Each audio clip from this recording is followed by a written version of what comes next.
Hi guys.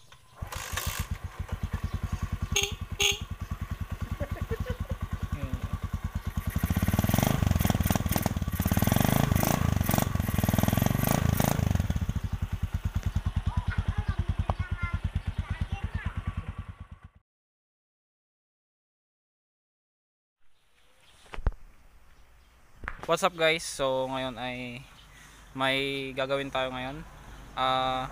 Papalitan natin tong carb nya ng pang 155 na pang TMX ba jay? Pang 155 na TMX. At yan. Yung nakakabit ngayon ay pang 125 stock. Kasi ito guys, Rossi 125 pero naka racing decals kaya 150 na siya ngayon. So ito yung kakabit nating carb. Yan. Hindi siya genuine pero okay na din to guys. Nasa tamang pagtotono lang yan. Kahit anong carb pa yan. Yan. Ano nga tayo? ML Kuni. Yan. So ito yung motor niya guys. Rossi 125. Ikot ko muna kayo para makita nyo yung setup nya. Yan. Simple lang pero may dating guys. Yan. Pasensya na kung against the light tayo lagi. Low quality lang kasi itong camera natin eh. Yan.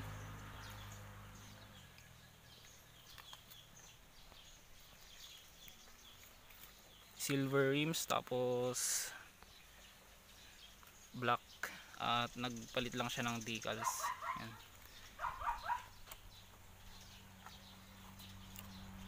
Limited edition.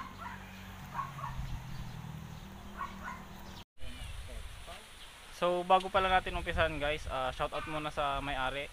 Pinsan ko pala guys, Jervin Mendoza. Yan. Siya may-ari dun sa Rossi 125 na papalitan natin ng carb na pang 155 yan. So yun guys, umpisa na natin para lumakas yung motor niya.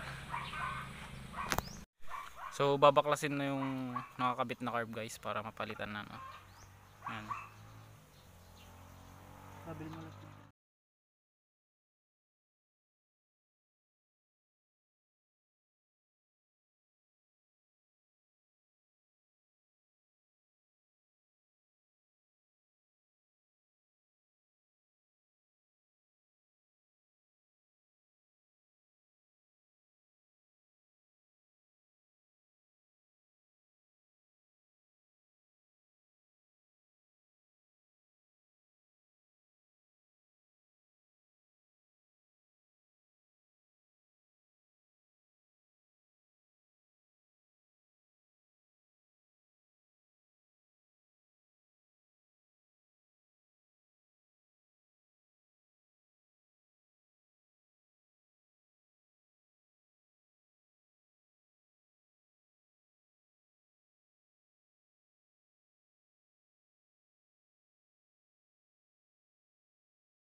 malaman ko kung ano pa yung adjust natin.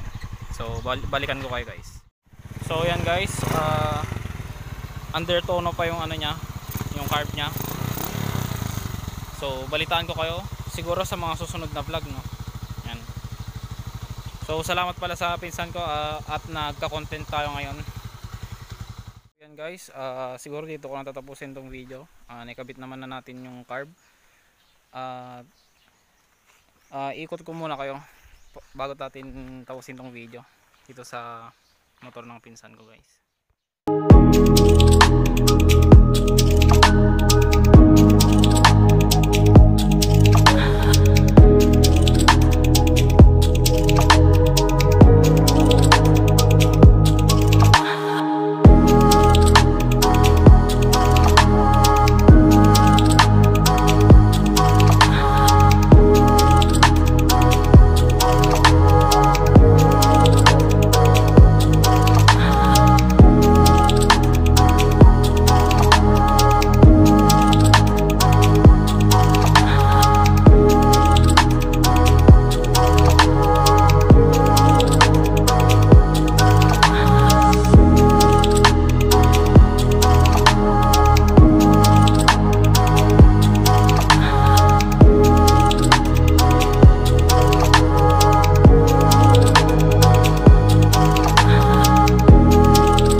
Salamat ulit sa pinsan ko. Yan. At nagko-content tayo. So, okay na yung motor niya. Pero under tono pa. Tinotono pa namin. Pero okay naman na yung response ng carb niya. Konting adjustment na lang siguro, no? Yan. So, kung nagustuhan mo tong video natin, don't forget to like, comment, share, and subscribe. And see you on the next vlog. Yan. Ride safe always.